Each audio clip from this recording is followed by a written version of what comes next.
Hello friends, कैसे हैं आप सब। मेरा नाम है धीरेन्द्र शुक्ला और स्वागत करता हूं आप सभी का हेलो धीरेन्द्र चैनल में। आज हम जावा में वेरिएबल्स के बारे में पढ़ने वाले हैं। क्या होते हैं वेरिएबल्स, इनके साथ कैसे काम करना है और ये किस लिए यूज किए जाते हैं।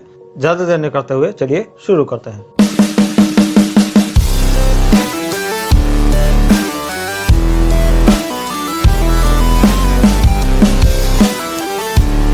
वेरिएबल्स बहुत बेसिक सी चीज है। जावा या फिर किसी भी प्रोग्रामिंग लैंग्वेज में हमें वैल्यूज को स्टोर कराना पड़ता है।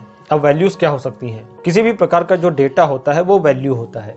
जैसे कि कोई नंबर है 10, 14, 17, 257 या फिर कोई डेसिमल नंबर है डॉट वाला जैसे कि 137.258 या फिर कोई नाम है जैसे कि मेरा ही नाम ले लेते हैं धीरेन्द्र शुक्ला या फिर केवल धीरेन्द्र, या फिर कोई अल्फाबेट है जैसे कि A, B या C, या फिर कोई रिजल्ट है ट्रू या फिर फॉल्स। तो ये सभी प्रकार का जो डेटा है ये सभी अलग अलग प्रकार की एक वैल्यू है और इन अलग अलग प्रकार की वैल्यूज को मेमोरी में स्टोर करा करके हम उसके ऊपर कोई ना कोई ऑपरेशन परफॉर्म करते हैं और तभी हमारे प्रोग्राम्स या फिर बड़े बड़े सॉफ्टवेयर क्रिएट होते हैं। तो यानी कि इनडायरेक्टली कहने का मतलब बस इतना सा है कि वेरिएबल्स की जरूरत पड़ती है किसी भी वैल्यू को मेमोरी में स्टोर कराने के लिए। जैसा कि हम जानते हैं कि मेमोरी कौन सी यूज होती है वेरिएबल्स को स्टोर करने के लिए। सबसे ज्यादा रैम मेमोरी का प्रयोग किया जाता है जो हमारी प्राइमरी या फिर मेन मेमोरी होती है। तो आइए देखते हैं कि वेरिएबल कैसे काम करता है। तो वेरिएबल्स किसी भी प्रोग्रामिंग लैंग्वेज में मेमोरी लेने के लिए लिया जाता है। लेट्स सपोज कि हम A नाम का वेरिएबल लेते हैं, इसके अंदर हमें एक छोटी सी वैल्यू 10 रखनी है। तो क्या होगा, रैम के अंदर इस तरह से कई सारे ब्लॉक्स होंगे और उन सारे ब्लॉक्स में से रैंडमली किसी एक ब्लॉक को यानी कि एक बॉक्स को ले लिया जाएगा। आप इसे कोई खाना या फिर कंटेनर बोल सकते हैं। तो एक कंटेनर ले लिया जाएगा और उसका नाम A दे दिया जाएगा। और ऐसा क्यों किया जाता है? क्योंकि ये जो बॉक्सेस होते हैं यानी कि खाने या फिर कंटेनर होते हैं, इन सभी के एड्रेसेस होते हैं मेमोरी में और एड्रेसेस रैंडमली नंबर्स होते हैं। रैंडम नंबर जैसे कि 2148 5162 349 48924, इस तरह से कोई भी रैंडमली नंबर होता है और ये रैंडम नंबर्स हम याद नहीं रख सकते। इंसान का दिमाग इतना मजबूत नहीं होता है कि वो नंबर्स को याद रख सकता। अगर इतना ही दिमाग तेज होता तो हम आज की डेट में जो स्मार्टफोन्स हमारे पास हैं उनमें लोगों के जो नंबर्स यानी कॉन्टैक्ट नंबर्स होते हैं उन्हें नाम दे करके ना सेव करते। हम देखते हैं कि जो वेबसाइट्स होती हैं वेबसाइट्स के भी नाम होते हैं। अमेजॉन, फ्लिपकार्ट जैसी वेबसाइट्स, बड़ी बड़ी जितनी भी वेबसाइट्स हैं सबके नाम हमें याद हैं, लेकिन इनके नंबर यानी कि IP एड्रेसेस जो होते हैं वो नहीं याद है। आप लोगों को अगर नहीं पता है तो मैं बताना चाहूंगा कि जितनी भी दुनिया में साइट्स चल रही हैं यानी वेबसाइट्स चल रही हैं, इन सबके IP एड्रेसेस भी होते हैं और इनके IP एड्रेसेस भी अगर हम नाम की जगह पर यानी कि URL में डालते हैं तो IP एड्रेस डालने पर भी ये वेबसाइट्स खुल सकती हैं। लेकिन IP एड्रेसेस नंबर्स में होते हैं और नंबर्स हम नहीं याद रख सकते, इसलिए हमने नाम बनाए यानी कि डोमेन बनाए और उन डोमेन यानी कि नामों के जरिए हम सभी साइट्स को जानते हैं। तो यहाँ पर भी यही हम करते हैं कि किसी भी ब्लॉक को उनके नंबर्स को ना याद रखने की वजह से हमने वेरिएबल्स को बनाया। वेरिएबल उस ब्लॉक को एक नाम दे देगा और जब भी इस ब्लॉक के अंदर जैसे कि हम ये 10 वैल्यू डाल रहे हैं तो इस 10 वैल्यू को उठाना होगा या एक्सेस करना होगा तो हम A वेरिएबल को लिखेंगे यानी कि इस ब्लॉक का जो नाम हमने A दिया हुआ है टेम्परेरी तौर पे हम इस A वेरिएबल का यूज करेंगे इस वैल्यू को उठाने के लिए यानी एक्सेस करने के लिए। इसी प्रकार से अगर हमारे पास 357.48 एक वैल्यू है जो कि डेसिमल वैल्यू है, इसको भी हम लेट्स सपोज B नाम का वेरिएबल लेते हैं, इसके अंदर रख देते हैं। तो इस तरह से B नाम के लिए भी एक ब्लॉक असाइन होगा जिसके अंदर 357.48 वैल्यू को स्टोर करा दिया जाएगा। अब चाहे हम ट्रू वैल्यू दें तो ट्रू फॉल्स भी एक प्रकार की वैल्यू होती है, या फिर जैसे कि हम अपना नाम ही दे देते हैं या फिर कोई अल्फाबेट दे दिया जैसे कि A।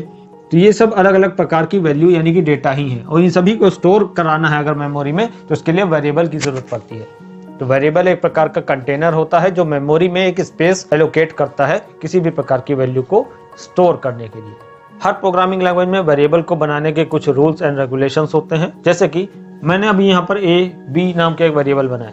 वेरिएबल बनाने के लिए कुछ रूल्स हैं, उन्हें हमें फॉलो करना पड़ता है। एक अच्छा डेवलपर वो होता है जो वेरिएबल के नाम मीनिंगफुल ले। अब मीनिंगफुल वेरिएबल का मतलब क्या होता है कि एक वेरिएबल का नाम हम ऐसा लें जिससे उस वेरिएबल के काम का पता चले। जैसे कि अभी हमने यहाँ पर A नाम का एक वेरिएबल ले लिया तो A नाम से हमें नहीं पता चल रहा है कि इस A वेरिएबल में कैसी वैल्यू आ रही होगी।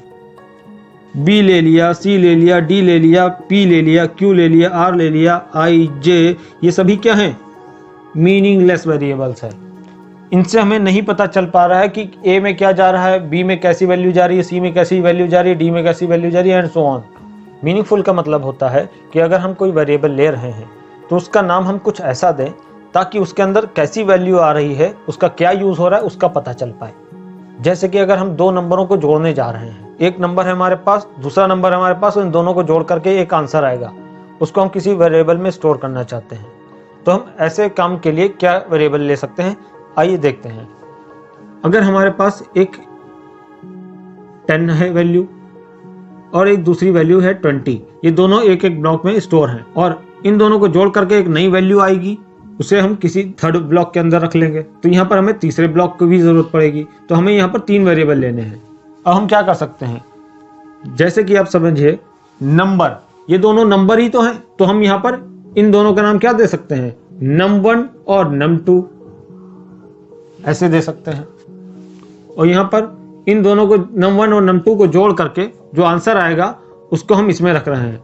तो इस वेरिएबल में कैसी वैल्यू आ रही है, दोनों को जोड़कर इनका एडिशन आ रहा है, यानी कि हम इसे सम कह सकते हैं। तो आप यहाँ पर चाहे सम नाम दे दीजिए या फिर आप ऐड नाम दे दीजिए या फिर आप रिजल्ट कह दीजिए, तो रिजल्ट का हम शॉर्ट फॉर्म रेस ले सकते हैं, आप पूरा ले लीजिए, रिजल्ट ही ले सकते हैं। तो ऐसे वेरिएबल्स हमारे मीनिंगफुल वेरिएबल्स होते हैं। मैं यहाँ पर आपको बताना चाहूंगा कि जो वेरिएबल के नाम होते हैं इनको लेने के लिए भी कुछ रूल्स हैं। वो रूल्स क्या है, मैं पहले वो बता देना चाहता हूँ आपको कि वेरिएबल के नाम में कैपिटल ए से कैपिटल जेड, स्मॉल ए से स्मॉल जेड और 0 से लेकर 9 तक के अंकों का यूज हो सकता है। इसके अलावा आप अंडरस्कोर यानी कि नीचे वाला जो डैश होता है, और इसके अलावा डॉलर, इतनी चीजों का प्रयोग आप चाहिए ये और ये, इन चीजों का प्रयोग आप वेरिएबल के नाम को बनाने में कर सकते हैं। एक वेरिएबल का नाम स्मॉल लेटर से ही स्टार्ट होना चाहिए, ये एक अच्छी आदत होती है। एक वेरिएबल का नाम कभी किसी डिजिट से स्टार्ट नहीं होगा। इसके अलावा वेरिएबल का नाम स्मॉल लेटर से तो स्टार्ट हो ही सकता है, अंडरस्कोर से भी स्टार्ट हो सकता है और डॉलर के सिंबल से भी स्टार्ट हो सकता है, लेकिन हमें कोशिश करनी है कि अंडरस्कोर या फिर डॉलर का सिंबल बीच में या फिर बाद में कहीं पर आए।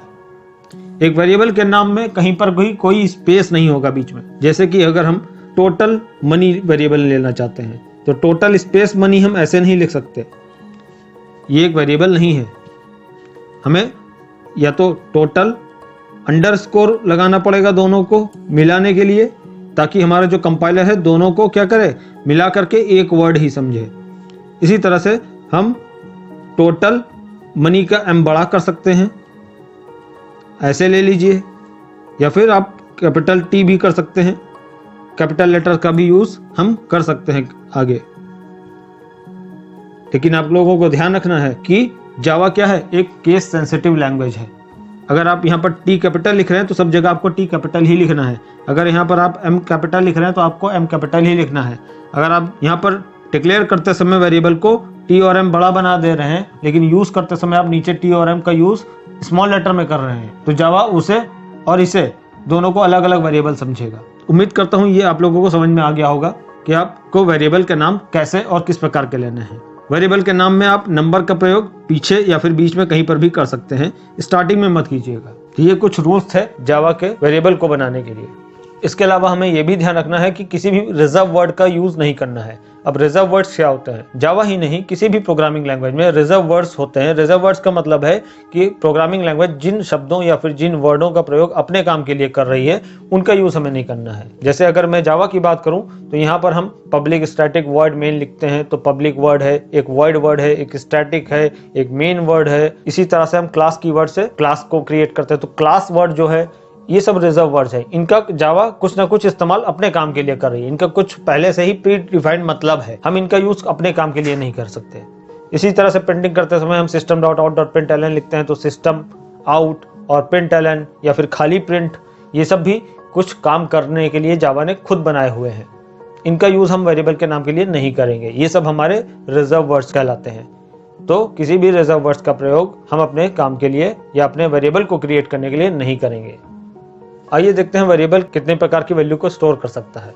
एक वेरिएबल स्ट्रिंग टाइप की वैल्यू को स्टोर कर सकता है, स्ट्रिंग का मतलब होता है टेक्स्ट वैल्यू, जैसे कि मैंने अपना नाम दिया था अभी, धीरेन शुक्ला, या फिर खाली धीरेन, या फिर आपके पास कोई सेंटेंस है, कोई पैराग्राफ है, बड़ी सी एक लाइन है, उसको आप स्ट्रिंग के अंदर रख सकते हैं। स्ट्रिंग भी एक प्रकार की वैल्यू होती है। तो स्ट्रिंग टाइप के भी वेरिएबल अगर आप बनाते हैं तो ये भी मेमोरी में स्पेस लेगा और उस सेंटेंस को, उस नाम को, उस वर्ड को, जो भी आप दे रहे हैं यहाँ पर, वो उसे स्टोर करेगा। बेसिकली स्ट्रिंग का मतलब होता है कई सारे अल्फाबेट।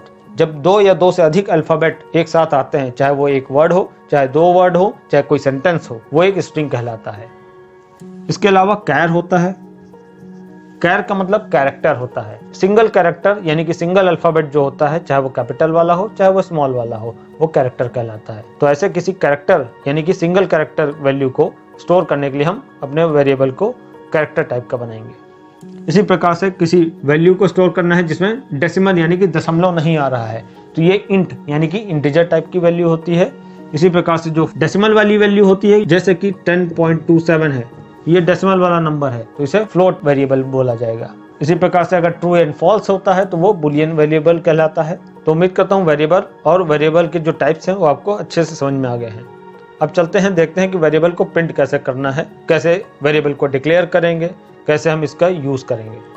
जब भी हम कुछ प्रिंट करते हैं तो हम लिखते हैं system.out.println। system.out.println वाली स्टेटमेंट का क्या मतलब होता है, ये मैं आप लोगों को पिछले वीडियो में बता चुका हूं। मैं इसका लिंक आप लोगों को डिस्क्रिप्शन में दे दूंगा, आप लोग वहां से भी इसको समझ सकते हैं। system.out.println के अलावा system.out.print फंक्शन भी होता है जो यूज किया जाता है। तो प्रिंटिंग के लिए हम जब system.out.println का यूज कर रहे हैं तो हम वहां पर वेरिएबल को कैसे प्रिंट कर सकते हैं, आइए देखते हैं।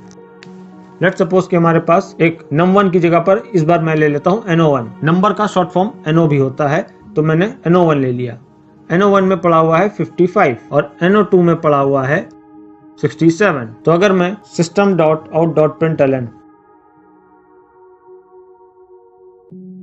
जब अपना फंक्शन लिखता हूं तो यहां पर किसी वेरिएबल को अगर प्रिंट कराना है, लेट्स सपोज कि no1 को प्रिंट कराना है। एक और वेरिएबल ले लेते हैं, लेट्स सपोज कि सम के अंदर 100 पड़ा हुआ है और इन तीनों को बनाते समय हमने आगे इंट लगा दिया और लास्ट में सेमीकोलन लगा दिया, तो ये हो गया वेरिएबल।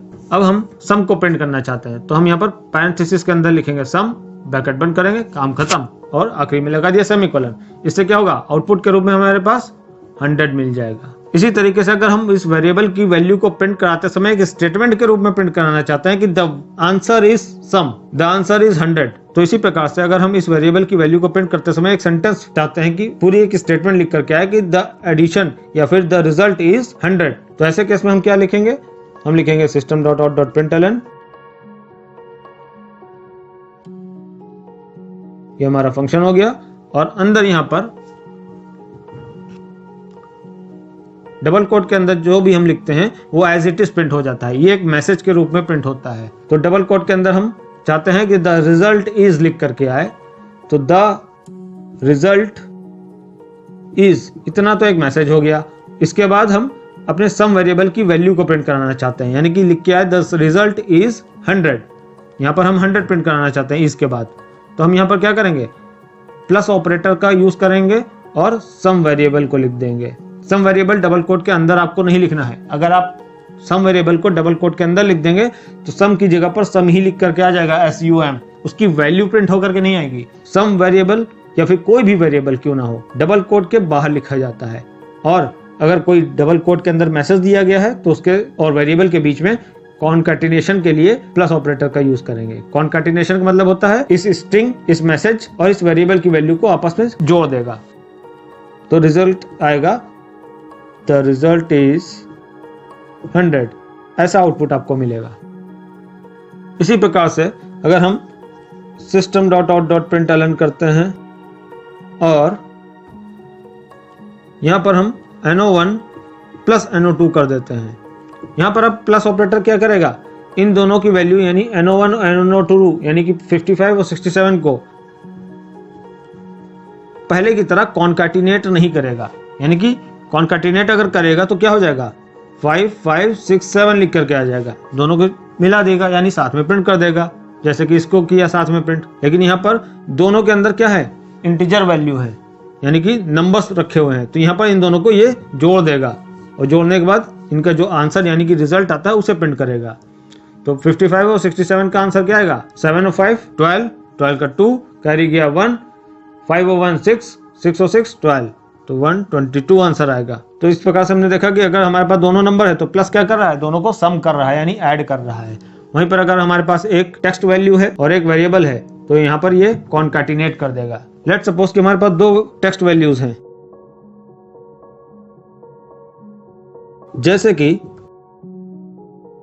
गॉड इज एक टेक्स्ट वैल्यू है डबल कोट के अंदर, प्लस वेरी ग्रेट ये दूसरी टेक्स्ट वैल्यू है। दो टेक्स्ट वैल्यूज को प्लस ऑपरेटर क्या करेगा? यहां पर भी ये क्या करेगा? दो टेक्स्ट वैल्यू है तो टेक्स्ट को तो ऐड नहीं किया जा सकता ना, तो यहां पर ये क्या करेगा? कॉन्कैटिनेट करेगा, दोनों को आपस में मर्ज करके प्रिंट कर देगा। तो लिख के आ जाएगा गॉड इज वेरी ग्रेट। यहां पर आपको ध्यान रखना है कि इसके बाद यहां पर कोई स्पेस अगर नहीं है और यहां पर डबल कोट में के बाद कोई स्पेस नहीं है तो इन दोनों को जोड़ते समय ये कंबाइन करके यानी कि चिपका करके प्रिंट करेगा। इनके बीच में कोई भी स्पेसिंग नहीं आएगी। अगर आप यहाँ पर स्पेसिंग चाहते हैं तो या तो इसके बाद यहाँ पर एक स्पेस दे दीजिए, या तो वेरी के पहले एक स्पेस दे दीजिए, या फिर आप ऐसे भी दे सकते हैं। डबल कोट के अंदर गॉड इज प्लस उसके बाद डबल कोट के अंदर एक स्पेस छोड़ दीजिए, फिर प्लस, फिर डबल कोट के अंदर अगली स्ट्रिंग दे दीजिए यानी कि टेक्स्ट दे दीजिए। तो दोनों टेक्स्ट वैल्यूज को प्रिंट करने से पहले बीच में क्या करेगा? इस स्पेस को भी मर्ज कर देगा यानी कि कॉन्कैटिनेट कर देगा। तो यहाँ पर इसको प्रिंट करेगा, फिर ये स्पेस कॉन्कैटिनेट हो जाएगा, उसके बाद ये स्ट्रिंग कॉन्कैटिनेट यानी कि ये टेक्स्ट वैल्यू कॉन्कैटिनेट हो जाएगी। तो यहाँ पर इन दोनों को प्रिंट करते समय यानी कि कॉन्कैटिनेट करके आउटपुट देते समय ये स्पेस भी आ जाएगा, जिससे कि इन दोनों के बीच में एक स्पेस आ जाएगा। तो इस प्रकार से हम अपने वेरिएबल या फिर किसी वैल्यू या फिर मैसेज को प्रिंट कर सकते हैं अपने system.out.println स्टेटमेंट के अंदर। यहाँ पर डबल कोट का इस्तेमाल किया जाता है टेक्स्ट वैल्यू को देने के लिए। अब तो टेक्स्ट होता है उसे स्ट्रिंग कहते हैं, जैसा कि मैंने अभी आप लोगों को बताया था। स्ट्रिंग एक प्रकार की टेक्स्ट वैल्यू होती है। जब भी दो या दो से अधिक अल्फाबेट्स देते हैं तो वो स्ट्रिंग बन जाती है। अगर सिंगल अल्फाबेट होता तो वो कैरेक्टर कहलाता है। अगर आप यहाँ पर दो कैरेक्टर दे रहे हैं तो दो कैरेक्टर भी आपस में कॉन्कैटिनेट ही होंगे, क्योंकि अल्फाबेट और अल्फाबेट को जोड़ करके भी कॉन्कैटिनेशन ही परफॉर्म होगा। वहां पर भी ऐड करके आंसर नहीं आ सकता। ऐड हमेशा डेसिमल वाला नंबर या बिना डेसिमल वाला नंबर ही हो सकता है। तो उम्मीद करता हूं आप लोगों को अच्छे से समझ में आ गया होगा। आइए आगे बढ़ते हैं और देखते हैं कि वेरिएबल को डिक्लेयर कैसे किया जाता है। किसी भी वेरिएबल को यूज करने से पहले उसे डिक्लेयर करना पड़ता है। डिक्लेयर करने का मतलब होता है कि हम अपने प्रोग्राम को बता रहे हैं कि इस नाम से एक वेरिएबल आने वाला है, और जब वो आए तो आप एरर मत दे दीजिएगा। क्योंकि भाई होता क्या है कि जावा ही नहीं, किसी भी प्रोग्रामिंग लैंग्वेज में जो रिजर्व वर्ड्स हैं वो तो पहले से बने हुए हैं। हमारा कंपाइलर उन रिजर्व वर्ड्स का मतलब पहले से समझता है। लेकिन जो वेरिएबल हम लेंगे या फंक्शन आगे चलकर बनाएंगे या क्लास का नाम हम अगर अपनी देते हैं तो वो सब नए वर्ड होंगे उनके लिए। तो हमारा कंपाइलर क्लास के नाम को, हमारे वेरिएबल के नाम को पहले से नहीं जानता होगा। वो तो यूजर द्वारा डिफाइन किए गए होंगे। हमारे कंपाइलर के लिए वो सभी नए होंगे, तो उनका मतलब तो वो पहले से जानता ही नहीं होगा। इसलिए हम क्या करते हैं, अपने वेरिएबल्स को ऊपर डिक्लेयर कर देते हैं। अपने प्रोग्राम में स्टार्टिंग में ही बता देते हैं कि ये वेरिएबल हम आगे चलकर के यूज करने वाले हैं।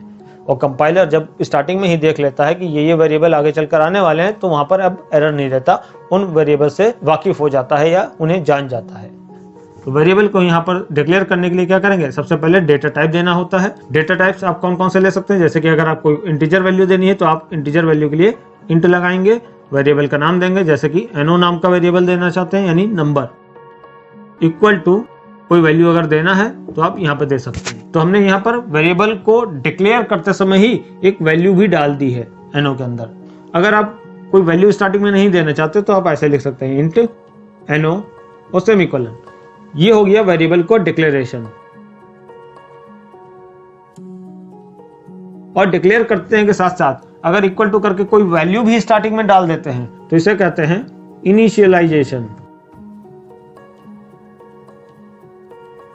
इनिशियलाइजेशन का मतलब होता है इनिशियल वैल्यू प्रोवाइड करना, या इनिशियल का मतलब शुरुआती मान देना। शुरुआत में ही, प्रोग्राम की स्टार्टिंग में ही हमने कोई मान या फिर वैल्यू इस वेरिएबल में स्टोर कर दी या डाल दी। आगे चलकर एनो की वैल्यू जो 10 है उसमें चेंज हो सकता है, और नहीं भी हो सकता है, वो हमारी मर्जी पे या हमारी ज़रूरत पे डिपेंड करता है। इसी प्रकार से अगर कोई डेसिमल वैल्यू लेना चाहते हैं तो हम फ्लोट वेरिएबल का भी इस्तेमाल कर सकते हैं। जैसे हमने लिखा फ्लोट AVG यानी एवरेज वेरिएबल, एवरेज का शॉर्ट फॉर्म AVG ले लिया। सब मैं मीनिंगफुल वेरिएबल्स का ही यूज कर रहा हूँ। 56.34 डेटा टाइप देंगे, वेरिएबल का नाम देंगे, लास्ट में सेमीकोलन लगाएंगे। Data type variable equal to करके अगर आप वैल्यू देना चाहते हैं तो वो दे दीजिए, लास्ट में सेमीकोलन। यहाँ पर भी हमने क्या किया, इनिशियलाइजेशन कर दिया। अगर आप वैल्यू नहीं देना चाहते तो इसको हटा दीजिए और यहाँ पर सेमीकोलन लगा दीजिए। इसी प्रकार से कैरेक्टर देना है वैल्यू, तो यहाँ पर कैर डेटा टाइप का यूज करेंगे। और एक जैसे कि ग्रेड के लिए मैं GR वेरिएबल ले लेता हूँ, ग्रेड का शॉर्ट फॉर्म।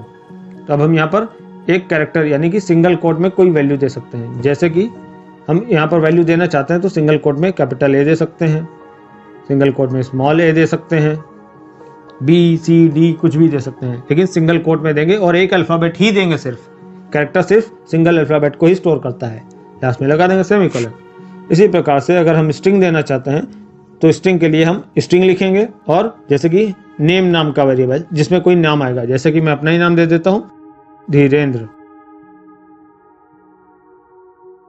डबल कोट बंद कर देंगे और सेमीकोलन। स्ट्रिंग के लिए आपको ध्यान रखना है डबल कोट का यूज करना है, सिंगल कैरेक्टर को स्टोर करने के लिए सिंगल कोट का इस्तेमाल और स्ट्रिंग को स्टोर करने के लिए डबल कोट का इस्तेमाल करना है। यहाँ पर आपको ध्यान रखना है कि यहाँ पर बाकी जो डेटा टाइप्स यानी कि इंट, फ्लोट और कैर या कोई और लगाते हैं तो यहाँ पर सब कुछ स्मॉल में लिखते हैं, लेकिन स्ट्रिंग के लिए हम S कैपिटल बनाते हैं। और इसका कारण क्या है कि बेसिकली स्ट्रिंग क्या होता है, एक प्रकार का डेटा टाइप नहीं होता है जावा में। स्ट्रिंग एक प्रकार की क्लास होती है और जावा में रूल है कि किसी भी क्लास का नाम का पहला लेटर जो होता है वो बड़ा होता है। इस वजह से यहाँ पर स्ट्रिंग का S बड़ा बनाते हैं, क्योंकि स्ट्रिंग को सपोर्ट करने के लिए जावा में कोई डेटा टाइप नहीं था तो स्ट्रिंग नाम की एक क्लास बना दी गई। तो हम उस क्लास की मदद से एक वेरिएबल बनाते हैं। आगे चलकर मैं आप लोगों को समझाऊंगा कि जब क्लास के साथ कोई वेरिएबल बनता है तो उसे वेरिएबल ना बुला करके ऑब्जेक्ट बुलाया जाता है, लेकिन ये हम लोग बाद में समझेंगे, क्योंकि अगर आप अभी इसे ऑब्जेक्ट मानेंगे तो आप लोग कंफ्यूज हो जाएंगे और टॉपिक लंबा होता चला जाएगा। मैं ये आप लोगों को बाद में बताऊंगा। अभी आपको बस इतना ध्यान रखना है कि ये स्ट्रिंग एक प्रकार का डेटा टाइप ही है, लेकिन होती है ओरिजिनली क्लास ही है। आपको भी यहाँ पर डेटा टाइप की तरह यूज करना है और S कैपिटल बनाना है। वेरिएबल दिया, इक्वल टू करके एक वैल्यू दे दी जो डबल कोट में होगी, क्योंकि डबल कोट में ही स्ट्रिंग वैल्यू जाती है और सिंगल कोट में सिर्फ कैरेक्टर वैल्यू जाती है। तो इस प्रकार से हम किसी भी वेरिएबल को डिक्लेयर कर सकते हैं। अगर हम int x, y, z 3 variable ले लेते हैं, हालांकि मैंने यहाँ पर x, y, z non meaningful variables ही लिए हुए हैं, लेकिन बस आप लोगों को समझाने के लिए मैं यहाँ पर इनका यूज कर रहा हूँ। अगर हमारे पास 3, 4 या 5 या कितने ही वेरिएबल्स हैं और सब में अगर सेम वैल्यू रखना चाहते हैं तो हम यहाँ पर ऐसे भी लिख सकते हैं, x बराबर है, y बराबर है, z बराबर है किसके, लेट सपोज कि 10 वैल्यू तीनों में रखना है, तो हम यहाँ पर इक्वल टू करके 10 लिख देंगे। तो यहाँ पर x, y, z तीनों ही आपस में बराबर हैं, तीनों ही बराबर हैं किसके, 10 के। यहाँ पर 10 एक वैल्यू है जो z में, y में और x में तीनों ही वेरिएबल्स के अंदर स्टोर हो जाएगी। तो तीनों वेरिएबल के अंदर 10 10 10 चला जाएगा। इसी प्रकार से 3 वेरिएबल्स को डिक्लेयर करने के लिए हम 3 अलग अलग लाइनों में भी लिख सकते हैं, int x, int y, int z।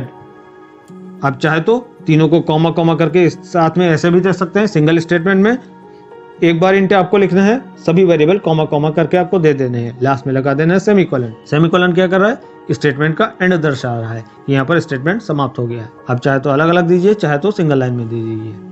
इस प्रकार से वेरिएबल्स को डिक्लेयर किया जाता है। उम्मीद करता हूँ वेरिएबल के साथ कैसे काम करना है, वेरिएबल को बनाने के लिए क्या रूल्स होते हैं, वेरिएबल को डिक्लेयर कैसे करना है, वेरिएबल को प्रिंट कैसे करना है, ये सभी चीज़ें आप लोगों को बहुत अच्छे से क्लियर हो गई होंगी। अगर आप लोगों को अभी भी कुछ समझ में नहीं आया है या मन में किसी भी प्रकार का कोई क्वेश्चन है तो कमेंट करके ज़रूर बताएं। मैं पूरी कोशिश करूंगा आप लोगों के सभी सवालों का जवाब देने की। वीडियो अगर पसंद आई हो तो लाइक एंड शेयर करना ना भूलें, एंड चैनल पर नए हो तो चैनल को ज़रूर सब्सक्राइब करें। अपना ढेर सारा ख्याल रखिए। बहुत ही जल्द मिलते हैं नेक्स्ट वीडियो में, तब तक के लिए थैंक यू।